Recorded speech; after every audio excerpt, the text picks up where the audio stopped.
తిరుచానూరు శ్రీ పద్మావతి అమ్మవారి ఆలయంలో అమ్మవారి పుష్కరిణిలో ఆదివారం చక్ర స్నానం మహోత్సవ వైభవంగా జరిగింది. ధనుర్మాసంలో వచ్చే వైకుంఠ ఏకాదశి ద్వాదశిలను హిందూ సనాతన ధర్మంలో విశేషమైన పండుగలుగా ఆరాధిస్తారు. అటువంటి వైకుంఠ ద్వాదశిలో జరిగే చక్ర స్నానానికి విశేషమైన ఆదరణ ఉంది. వైకుంఠ ద్వాదశిని పురస్కరించుకొని ముందుగా శ్రీ సుదర్శన చక్ర తాళ్వార్ను శ్రీ పద్మావతి అమ్మవారి ఆలయం నుండి పద్మావతి అమ్మవారి పుష్కరిణి వరకు ఊరేగింపుగా తీసుకువచ్చారు.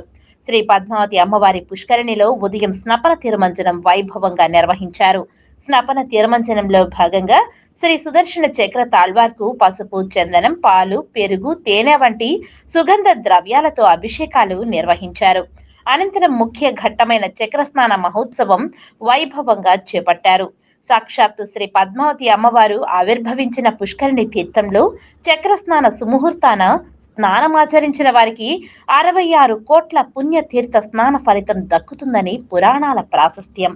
భక్తులందరూ హరినామ సంకీర్తనలతో పవిత్ర స్నానం ఆచరించి శ్రీ పద్మావతి అమ్మవారిని దర్శించుకున్నారు. శ్రీ సుదర్శన చక్ర తాళ్వార్ శ్రీ పద్మావతి అమ్మవారి పుష్కరిణిలో నుండి ఆలయానికి ఊరేగింపుగా చేరుకోవడంతో ద్వాదశి చక్రస్నాన మహాఘట్టం ముగిసింది.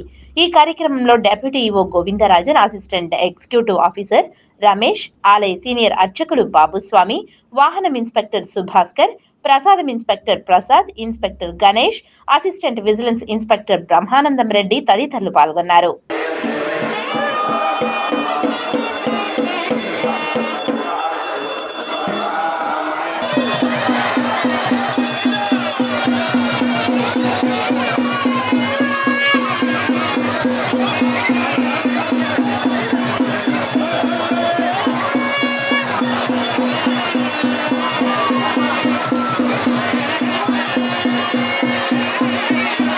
ద్వాదశి రోజు అమ్మవారి సుప్రభాతమైన నెలకొల్పి తదుపరి అర్చనాది కార్యక్రమం నిర్వర్తించి అమ్మవారికి చక్రతాళ్వారు మాత్రము పద్మసరోవరం గ్రహించేసి పంచామృత స్థాపన తిరుమంజమించి పద్మసరోవరంలో చక్రస్థానం ముహూర్తం జరుగు.